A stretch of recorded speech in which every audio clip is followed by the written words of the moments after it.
All right, so President-elect Donald Trump recently released a video publicly talking about what their plan is for the cartels and dealing with all the problems we have south of the border. And I think that it was a very interesting take, and I think it'll be interesting for all of you to check out and hear what he had to say and what their plans are. So let's get right into it. Fentanyl, heroin, meth, and other lethal drugs are pouring across our wide-open border, stealing hundreds of thousands of beautiful American lives, and it's happening like never before. Yeah, so according to the National Center for Health Statistics, the U.S. overdose deaths in 2023 from fentanyl is 74,702. In 2022 is 76,226. I mean, it's almost 100,000 people per year. That's a lot of people just from fentanyl alone. And obviously most of the fentanyl that's coming into the country is coming from south of the border. So apparently there was an estimated 107,543 drug overdose deaths in the United States during 2023. That's a lot. Children are being left without parents. Families are being ripped apart. Communities are being decimated. Our neighbors and fellow citizens are having their entire worlds destroyed. Destroyed like nobody thought possible. Our country is being poisoned from within by the drugs and by all of the other crime that's taking place. The drug cartels are waging war in America, and it's now time for America to wage war on the cartels. Oh man, that's a big deal. And here's why. So the last time there was a real organized crime drug enforcement task force established, it was during the Reagan administration in 1980s. On October 1982, Ronald Reagan announced a new coordinated federal government effort bringing together prosecutors and law enforcement agencies to attack the command and control of the drug trafficking organizations that were responsible for moving massive quantities of illicit narcotics into the country. So one of the things that the Reagan administration did is they set up counter-drug and counter-narcotic foreign policies that sought to eliminate the supply of drugs at the source in Latin America. This involved the extensive use of herbicides applied aerially to destroy open crops, as well as actual troops on the ground. In 1986, at the time, the United States was not allowed to deploy military troops to eradicate coke crops and processing facilities in the territory of a drug-producing nation absent a request from that nation's government. So basically, the government had to ask us to send troops in to help them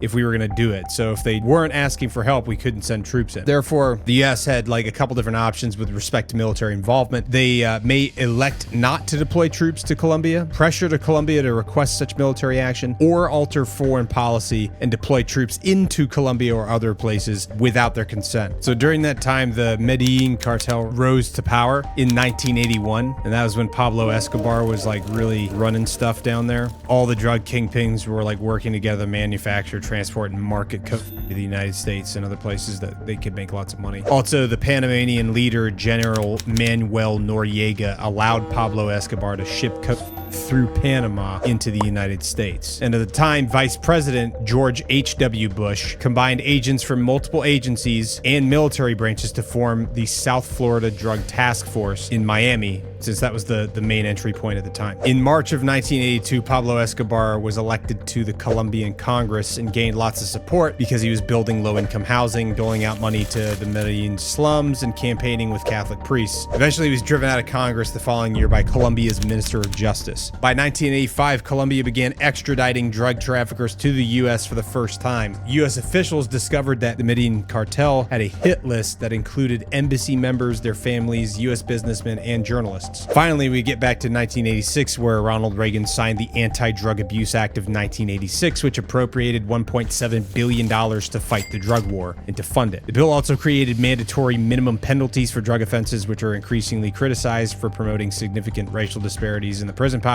because of the differences in sentencing for different substances. By 1989, in December, the U.S. invaded Panama, and then General Manuel Noriega surrendered the DEA on January 3rd, 1990, in Panama, and then he was sent to Miami the next day. In 1992, Noriega was convicted on 8 counts of drug trafficking, money laundering, and racketeering, and was sentenced to 40 years in prison. Bottom line is, all of the stuff that happened back when Ronald Reagan was president, what's going on right now reminds me a lot of that time, in that era where we were like waging war against the cartel to stop the drug trade and to reduce the amount of deaths that were happening in this country as a result of drug trafficking that was coming across our borders. And right now, obviously, like the borders have been pretty porous, and it's been pretty commonplace for people to know that there's been a lot of people coming in, and there's been a lot of substances that have been crossing the border at like record rates. And obviously, like President-elect Donald Trump is saying, there's been an enormous amount of death as a result. So let's keep listening. In this war, Joe Biden has sided against the United States and with the cartels. They are making more money than they've ever made before, times 10. There's never been anything like it. They're major companies. They're bigger than even some of our biggest companies. See, the thing that you got to remember about this is that the cartel have been getting a lot of the chemicals. The only place apparently in the world that you can get the chemicals that you make fentanyl with are from China. And China's been pushing tons of exports to South America to provide this stuff with them down there. That's a real problem. And obviously, like, all of it's flowing through our borders. So that is one of the things that they're going to be focusing on with this. Biden's open border policies are a deadly betrayal of our nation. When I am president, it will be the policy of the United States to take down the cartels, just as we took down ISIS and the ISIS caliphate, and just as, unlike the situation we're in today, we had a very strong border, the strongest border, in fact, in the history of our country, and drugs were at a low of 45 years. There's been nothing like what we did just 2 years ago. We will show no mercy on the cartels. Every day, drug traffickers are using the waters of our region to ship their lethal poisons to America, killing so many of our people and ruining families. In addition to restoring strong border security, I will deploy all necessary military assets, including the U.S. Navy, to impose the full naval embargo on the cartels. The U.S. Navy. This is one of the things that the cartels have really tried to avoid, is they tried to avoid being entangled with the U.S. military because it's just not good for business for them. Like they're making tons and tons of money. And just so that everyone's understanding, like the cartel are very well armed and they have a lot of armored vehicles. They have every type of weaponry you can imagine. Think about how well armed the Taliban are. They have a lot of armaments of all kinds. The guys south of the border here, these like the organized crime south of the border, have everything and more because they are a lot more well funded than the Taliban and a lot more organized. If they do something like this, it's going to take a lot of coordination from every branch, and it's going to take a lot of like interagencies coordinating. The DEA are going to be involved. I'm sure that all the three-letter agencies would be involved in this kind of a thing. It is a huge undertaking. I did that before and it worked. What we did was incredible. We will guarantee that the waters of the Western Hemisphere are not used to traffic illicit drugs to our country. Furthermore, I will order the Department of Defense to make appropriate use of special forces, cyber warfare, and other overt and covert actions. Special forces. Okay. I know you've probably seen tons of movies where like we're sending like special forces down into the jungles of South America to hunt cartels or disrupt drug operations, or to find very important persons, or to locate assets and things like that, or take pictures. Currently, as it stands right now, special operations is not really doing a whole lot of kinetic stuff, direct action stuff. There's some things here and there, but it's not that much. So there's a lot of guys that are just rotating in and out of areas doing like relatively routine things. I can guarantee you, if they had the chance to do something that directly impacts the United States, they're going to be all in on it. Like imagine if you had like a trap house right next to your house. Your house is like clean and orderly and everything, but their house is like a trap house, and all that stuff is spilling over to their yard. If there's drive-by shootings, it's going to affect you. If their house catches on fire because they burn down their lab, right? So these are our neighbors. This directly impacts the United States and United States citizens. So I feel like if military members are involved, they're going to be really bought into it, because it's like this is directly impacting our nation. That's interesting. And I know a lot of guys would be chomping at the bit to get some like direct action missions south of the border to like benefit American citizens and protect American sovereignty and protect Americans from harm. To inflict maximum damage on cartel leadership, infrastructure, and operations. I will designate the major cartels as foreign terrorist organizations. Ooh, that's a big one. So just to give you an idea, foreign terrorist organizations are foreign organizations that are designated by the Secretary of State in accordance with Section 219 of the Immigration and Nationality Act as amended. Foreign terrorist organizations designations play a critical role in our fight against terrorism and are an effective means of curtailing support for terrorist activities and pressuring groups to get out of the terrorism business. Executive Order 13224 gives the U.S. government a powerful tool to impede terrorist funding and is part of our national commitment to lead the international effort to bring a halt to the evil of terrorist activity. In general terms, the order provides a mean by which to disrupt the financial support network for terrorists and terrorist organizations by authorizing the U.S. government to designate and block the assets of foreign individuals and entities that commit or pose a significant risk of committing acts of terrorism. Interesting. They designate them a foreign terrorist organization, and then they're like, okay, now we have the legal authority to go outside of our country and stop them from being able to gain money or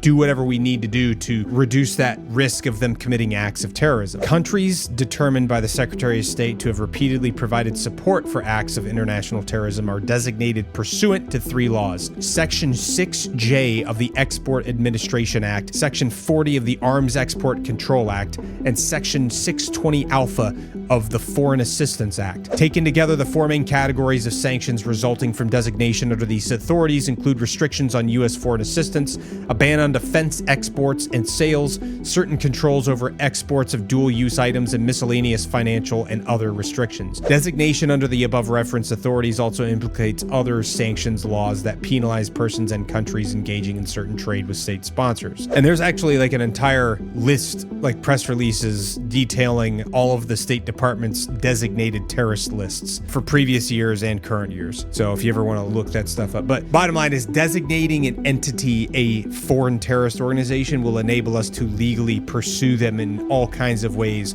and to disrupt their ability to provide income, disrupt their ability to send and receive supplies, essentially cripple their ability to conduct business as usual. This could have a significant impact. We will sever their access to global financial systems. I will also work to forge an unprecedented partnership with neighboring governments in our region, just like I did in Mexico.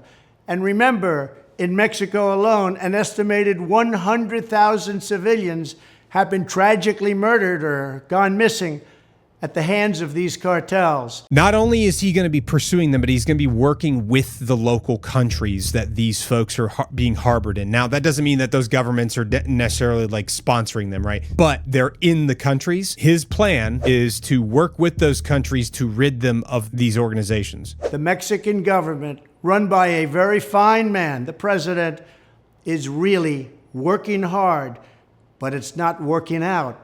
These cartels are vicious and they're violent, and they have Mexico for now stymied. Well, we have to help Mexico, and we have to stymie the cartels. Stymie means to prevent or hinder the progress of. An example is the changes must not be allowed to stymie new medical treatments. Okay, I was just curious what stymie meant. I've never heard that word before. Either we will get the full cooperation of other governments to stop this menace, or we will expose every bribe, every kickback, every payoff, and every bit of corruption that is allowing the cartels to preserve their brutal reign, and it is indeed brutal. Finally, as I have said before, I will ask Congress to pass legislation ensuring that drug smugglers and human traffickers receive the death penalty. The death penalty. We're going from 0 to 100 real quick on that one. I don't know how, what severity smugglers and human traffickers, what type of consequences they face today currently, but that right there, that's a deterrent. That's what that would be called, a deterrent. If you're caught doing smuggling drugs or human trafficking, you could potentially lose your life. That's probably going to encourage you to not do that, or it's going to at least make it a lot more complicated. There's a lot less people that are going to be willing to do it because it's already a very dangerous business as it is. But if they know that the US federal government is like looking for that type of thing and they're like, you will lose your life if you do this, like guaranteed, if the US government catches you doing this, you're going to lose your life. That's a deterrent. The drug cartels and their allies in the Biden administration have the blood of countless millions on their hands. Millions and millions of families and people are being destroyed. When I'm back in the White House, the drug kingpins and vicious traffickers will never sleep soundly again. We did it once, and we did it better than anybody else. There's never been a better border than we had just 2 years ago. It was strong, it was powerful, and it was respected all over the world. And now we're laughed at all over the world. And we're not going to let that happen much longer. We have to take over, we have to be tough, we have to be smart, we have to be fair. But if we don't do something immediately, our country is gone. Jeez. There you have it. That's their plan. I don't know what they're going to do exactly, but I mean, obviously military intervention. If they're getting the military involved and they're going to get special forces and special operations involved and maybe conventional operations, there could be some serious things in the future. I think a lot of people are going to be real bought in and fully sold on this, more so than a lot of other things, because this is like our neighbors and it's directly impacting us. So I think a lot of people would be sold on it. Now, if we do go to war with the cartels, like what he's explaining, it's going to be very dangerous. There's going to be a lot of violence because, like I said, they are very heavily armed and well equipped, and they have a lot more money and a lot more organization than some of these foreign terrorist organizations in the Middle East say. I will be very curious to see how this pans out in the future, and I'm sure a lot of you will too. I guess we'll have to wait and see how it turns out.